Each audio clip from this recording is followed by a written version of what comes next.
Jadi sebelum kita masuk ke topik inti, pertanyaan intinya pasti Mams ingin bertanya, sebenarnya ibu hamil dan ibu menyusui itu boleh nggak sih berpuasa? Mungkin kita mulai dulu dengan gimana sih dok mengenali kehamilan kita tuh sehat atau enggak. Jadi supaya bisa tahu juga nih kondisinya fit atau tidak untuk berpuasa gitu dok. Yang paling sederhana ketika moms yang lagi hamil mau tahu nih kehamilan normal apa enggak, yang tentunya nggak ada keluhan. Tidak ada keluhan tuh macam-macam ya.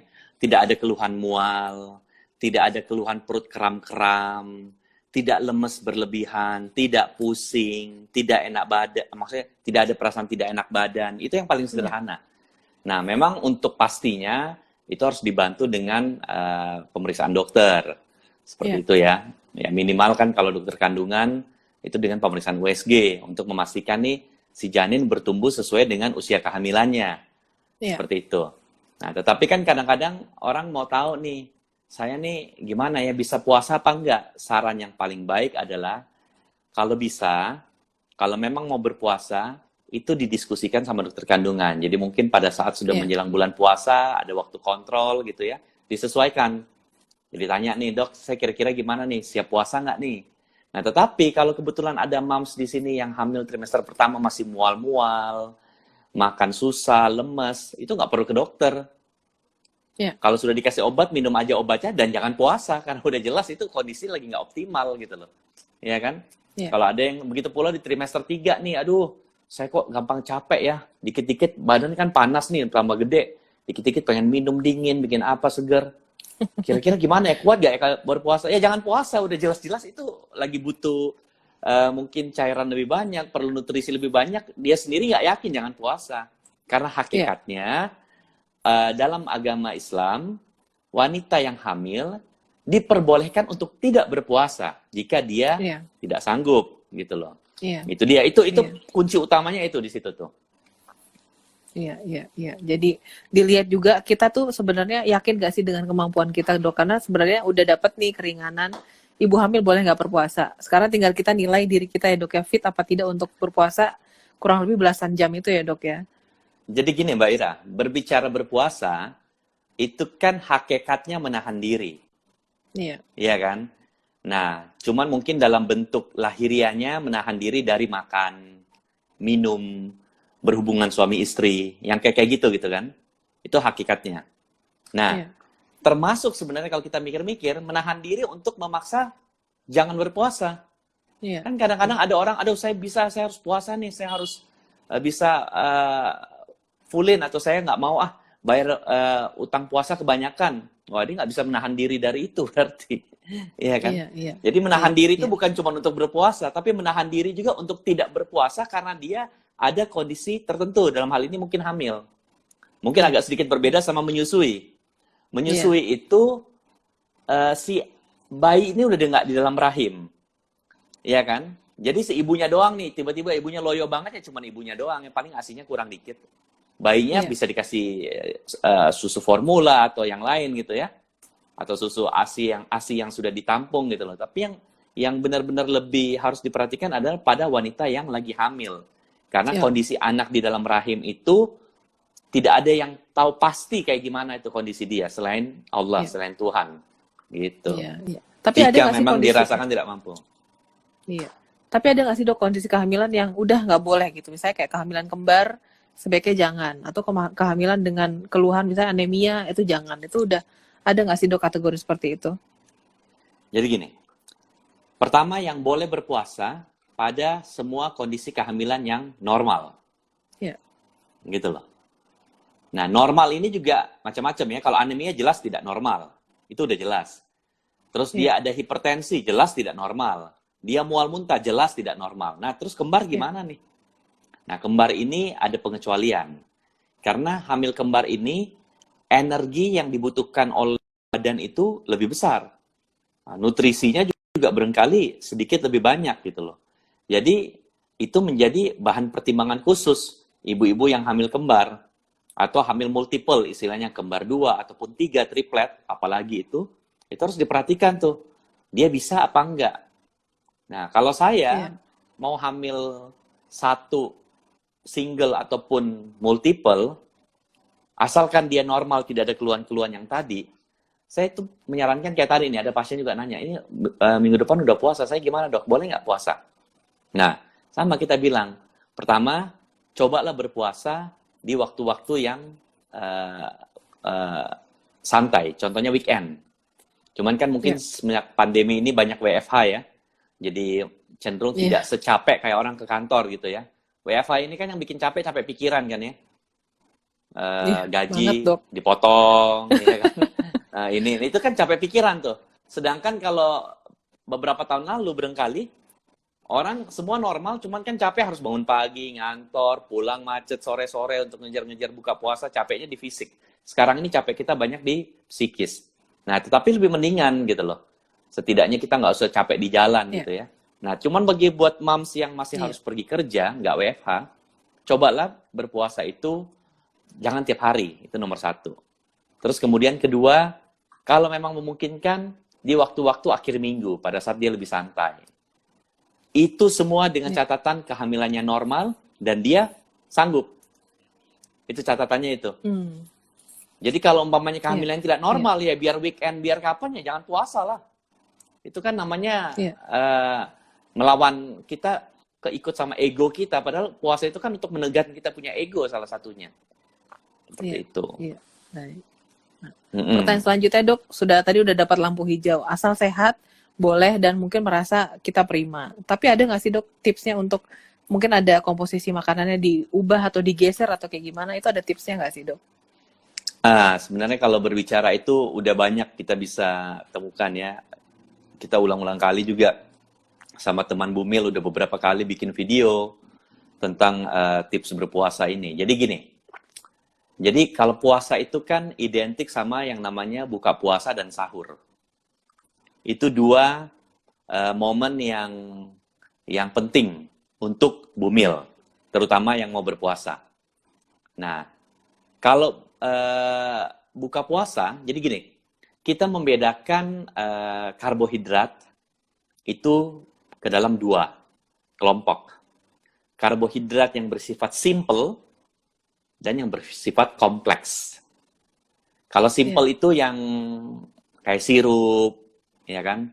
Pokoknya yang manis rasanya. Yang kompleks itu iya, yang mungkin biasanya nggak terasa manis karena dia itu harus diolah lagi. Contohnya nasi, kentang dan lain sebagainya. Kalau buka puasa bolehlah cepat kita minum yang simple supaya langsung naikin gula darah kita. iya, Tetapi kalau lagi sahur justru harus hindari yang simple, makan yang kompleks. Jadi kayak makan boleh nasi atau sereal, semacam itulah, kentang, pasta, itu seperti itu. iya, Nah, itu salah yang paling penting. Jadi makanan. Nah, nanti kita bisa bahas apa sih tipe-tipe makanannya. Yang iya, penting juga iya, salah satunya adalah cairan. Jadi iya, minum itu sudah sering kita dengar minum 8 sampai 10 gelas per hari dari buka puasa sampai waktu imsak. Sampai waktu sholat subuh lah sebenarnya. Jadi azan subuh, imsak itu iya, kan masih boleh minum ya. Nah, pembagiannya gimana ya? Mungkin pas buka puasa minum 2 gelas. Habis sholat maghrib 1 gelas. Habis makan malam 2 gelas, tuh udah 5 gelas tuh. Terus pas pas mau tidur malam 1 gelas, sudah 6 gelas. Pas sahur minum 2 sampai 3 gelas. Jadi sekitar 6 sampai 7 gelas. Bisa juga sampai 8 gelas iya, per hari. Itu nggak boleh cukup. Dan gelas yang segimana? Yang gelas kurang lebih kayak gelas minum lah, jadi bukan gelas bir hmm, gitu yang gede ya. Gelas kita minum pada normalnya. Nah, itu dua hal iya, sederhana yang penting. Nah, ada memang lagi kita pecah lagi nih. Apa tuh makanan yang dihindari? Kalau menurut saya, dibandingkan buka puasa sama sahur, poin penting itu salah satunya tuh di sahur. Kalau oke, buka puasa cenderung lebih bebas lah, karena habis itu kita bisa makan, kita bisa apa, kita santai kan. Tapi sahur ini kan persiapan untuk sampai maghrib nanti kan. Jadi kita ini penting nih untuk bangun sahur. Makanya kan orang yang sahur itu nilai ibadah puasanya itu lebih sempurna kan dibanding yang tidak tidak sahur. Karena ada juga orang puasa nggak sahur. Ya sah iya, puasanya, cuman mungkin kurang sempurna. Karena bangun sahur sendiri itu kan ada godaannya gitu ya. Nah, bangun sahur itu kan kadang-kadang orang tuh nggak lapar. Iya kan? iya, Orang lagi Lebih kalah tidur, daripada ngantuk ya, Dok? mau tidur apa makan? Tidur, iya kan? Nggak ada orang bangun, nggak. Rata-rata pasti orang mau tidur. Jadi di saat-saat itulah berat, karena juga kita punya badan lagi enak terlelap, dan secara psikis ya setan ya bisikin lah. Udah tidur aja, ntar aja, sholat subuh aja, kan gitu. Nah, itu harus bangun. Kalau menurut saya, ibu hamil yang mau berpuasa, syarat mutlak menurut saya, itu adalah sahur.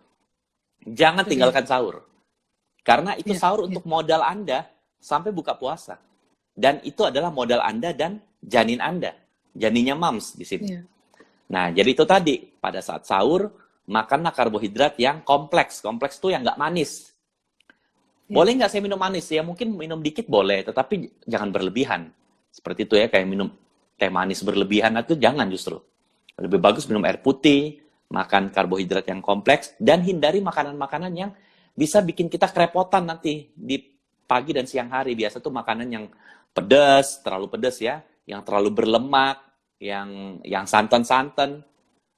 Berlebihan tuh jangan. Mungkin sedikit boleh lah, tetapi kalau kayak, aduh saya sahurnya pakai ini deh, gulai, nasi padang atau gimana, wah itu dihindari.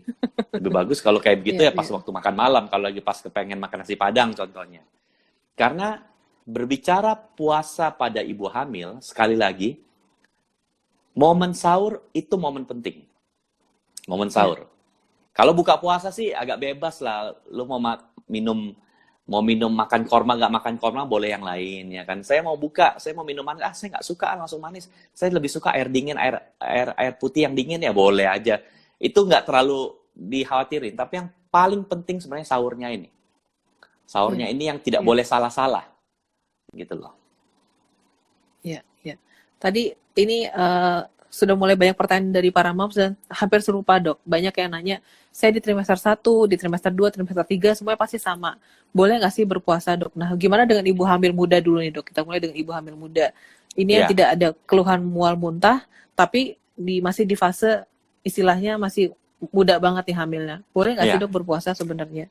Jadi kayak melanjutkan yang tadi omongan Mbak Ira, kan kehamilan 3 trimester, kita udah tahu semua, trimester 1, 2, 3. Trimester pertama itu yang Iya, biasanya orang mual tuh, ya kan?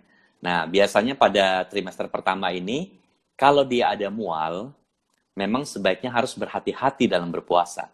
Takutnya mualnya iya, tambah meningkat. Mualnya orang hamil, itu bukan setelah muntah lega.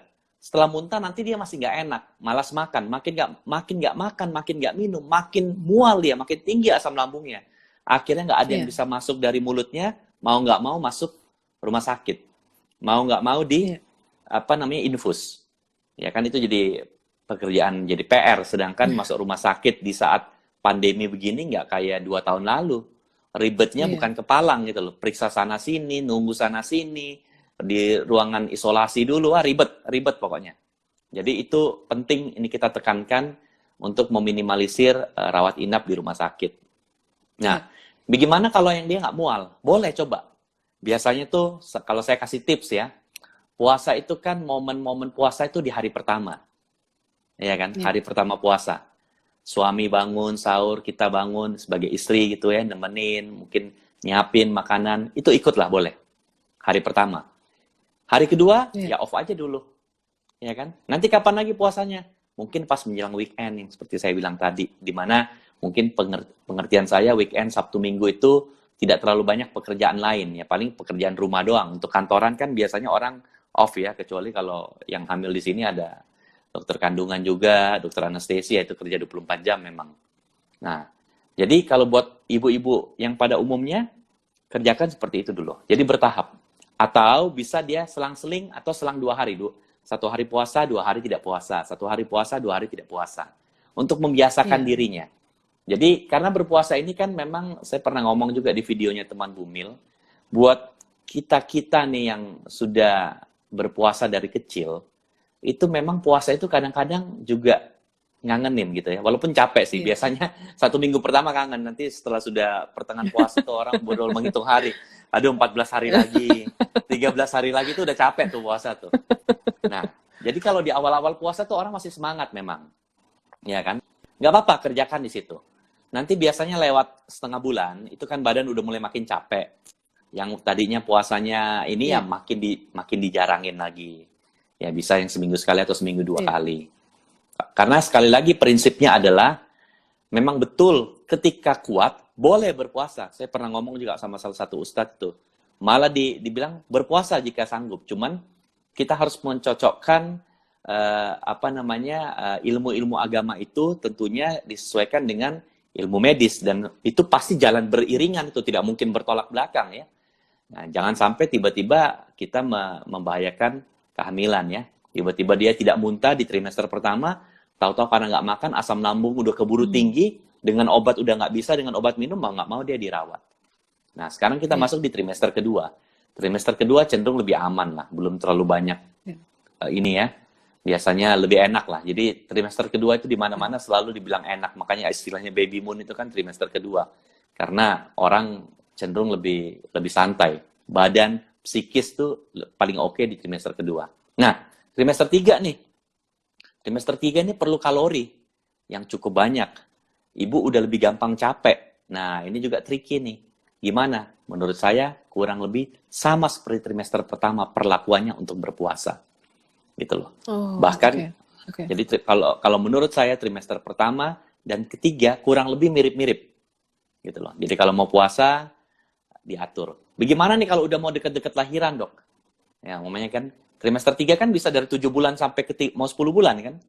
Kalau udah mau Iya, lahiran gimana, Dok? Masih boleh berpuasa? Ya, kalau menurut saya ketika sudah mau melahirkan itu tidak usah berpuasa.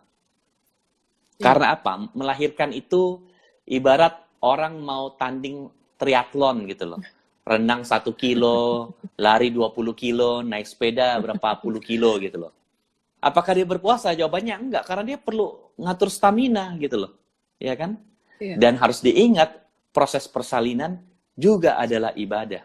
Makanya kalau kita iya, lihat dalam iya. agama Islam, ibu-ibu yang istilahnya meninggal pada saat melahirkan, itu bisa terhitung mati syahid. Coba Iya, bayangin. iya.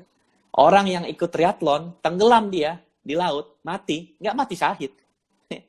Ya kan? Iya, iya, iya, Tapi iya. persiapan orang triathlon itu luar biasa. Nah, Iya, persiapan melahirkan juga nggak kalah luar biasa sama triathlon itu. Ya kan? Jadi iya, kalau sudah mau melahirkan, sudahlah. Apalagi yang mau dicari sih? Mendingan satu iya, atau 2 minggu sudah menjelang persalinan, mendingan jaga stamina gitu loh. Jaga iya, stamina, tidur yang cukup, ya kan? Kita bisa beribadah di bulan puasa, tidak cuma dari berpuasa, ya kan? Orang bisa iya, ngaji, bisa macam-macam, ya seperti itu. iya, iya, iya. Bahkan menyiapkan makanan sahur berbuka aja sudah jadi ibadah ya, Dok ya. Betul, iya. Buat Iya, suami, iya, buat anak-anak, iya, ya kan? Jadi, iya, iya, melakukan hal-hal semacam itu. Karena puasa itu selalu konotasinya artinya nggak makan, ya kan? iya, Kan konotasi iya, kita puasa itu nggak makan, nggak minum. Padahal bisa lebih daripada itu juga bentuk yang lain gitu ya. iya, iya.